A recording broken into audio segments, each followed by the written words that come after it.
Certains Français croiront être en marche derrière un chef d'État jeune.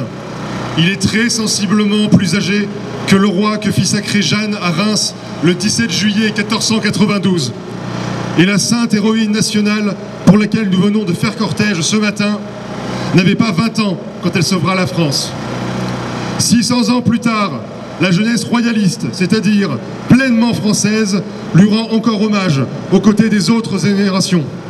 Bannière déployée et au cœur le même idéal que sous le roi du ciel règne très régulièrement un roi de la terre dans un royaume organisé avec le minimum de faiblesses humaines et le maximum de bon ordre naturel.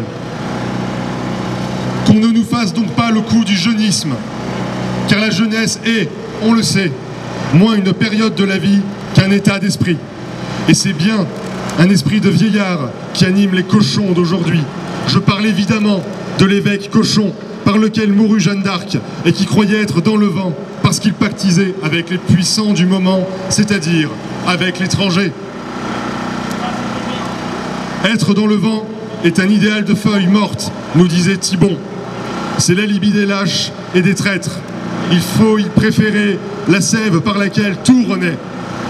Jeanne était la sève. Elle n'a à aucun moment fait preuve d'intelligence avec l'ennemi et c'est pourquoi nous l'aimons. Cochon Macron, lui, ne croit pas en la France. Il ne croit plus qu'en l'Europe.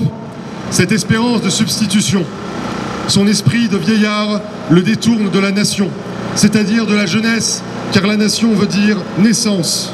C'est la sève par laquelle tout recommence. C'est le printemps toujours possible.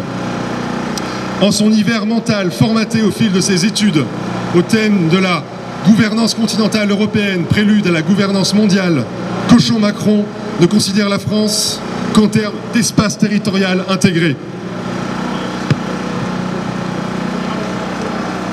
Et pourtant, que voyons-nous? Nous voyons une Allemagne qui a davantage arrimé la France à l'Allemagne que la France n'a arrimé l'Allemagne à l'Europe.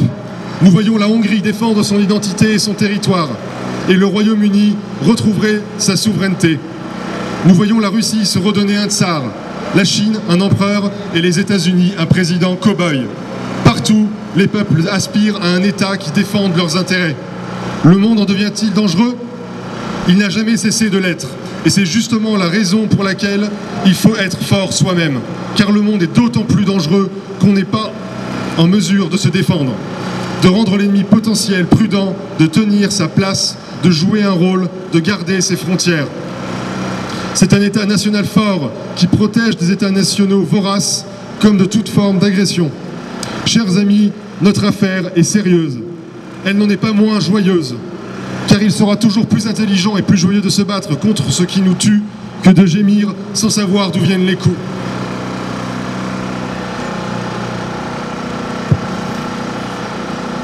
La mise en garde ne suffit pas. Il faut les œuvres. Il faut les hommes qui combattent et qui vont à contre-courant de ceux qui tuent la société. Comme Jeanne, nous n'avons plus le choix qu'entre être exceptionnel ou être quelconque. Laissons les républicains de tous bords, même les plus fréquentables, se désespérer dans l'attente d'une bonne république. Opposons-leur seulement, de la façon la plus bienveillante, afin d'être entendus, l'insolence salutaire de Jeanne. Disons que leurs droits de l'homme, disons que les droits de l'homme que nous défendons, ce sont les droits de l'homme à la vie, les droits du citoyen à la nation, les droits du Français à être bien gouverné souverainement et avec justice. Disons-leur que nous ne voulons ni de l'homme rapetissé à l'individu isolé, ni de l'homme augmenté que nous promet le transhumanisme. Cette opposition fait de nous les ultimes défenseurs de l'homme que la société libérale réduit peu à peu en esclavage. Les efforts doivent porter sur les points mêmes où se concentre l'offensive, c'est-à-dire sur le plan politique et concomitamment sur le plan culturel. Cette priorité du politique dans la hiérarchie des importances est encore une leçon de Jeanne. Disons-leur aussi que nous n'avons aucune volupté à obéir aux injonctions du désordre établi. Nous ne sommes pas ligotés par des valeurs creuses, mais portés par des raisons d'être et des principes reliés à de solides réalités concrètes et charnelles. Ces corps sociaux ces corps sociaux où l'homme naît, grandit, vit, travaille, fonde un foyer, s'épanouit. Principes qui peuvent, en royauté, s'incarner dans un prince et une famille princière. À rebours du meilleur des mondes qui met l'homme en marche, mais en marche arrière, opposons la facilité du bon sens, chère à Louis XIV. La figure de roi est aujourd'hui la réponse la plus adéquate à l'entreprise de déshumanisation en cours. Il y a 50 ans, certains croyaient pressentir sous les pavés la plage. Ils n'ont trouvé que le sable mouvant de leur rembourgeoisement personnel et d'une société consumériste, libérale, libertaire. Une fécondité eût été possible, celle que Gérard Leclerc évoque dans son livre « Sous les pavés et l'esprit ». Chers amis, tel est notre programme. À cette œuvre, donnons-nous sans réserve, et Dieu veuille que nous y prenions plaisir. Nous voulons la France, et la France est un royaume. Comme le disait Jeanne à Richemont, l'heure n'est pas de partir, l'heure est de s'entendre. Entendons-nous, faisons de la force, surtout restons nous-mêmes, fidèles à notre mission de porter le projet de salut temporel de la France. Bref, ne mettons pas d'eau dans notre vin, nous mettrons du même coup du soleil dans notre existence. Vive l'amitié d'AF, vive la France, et pour que vive la France, vive le roi!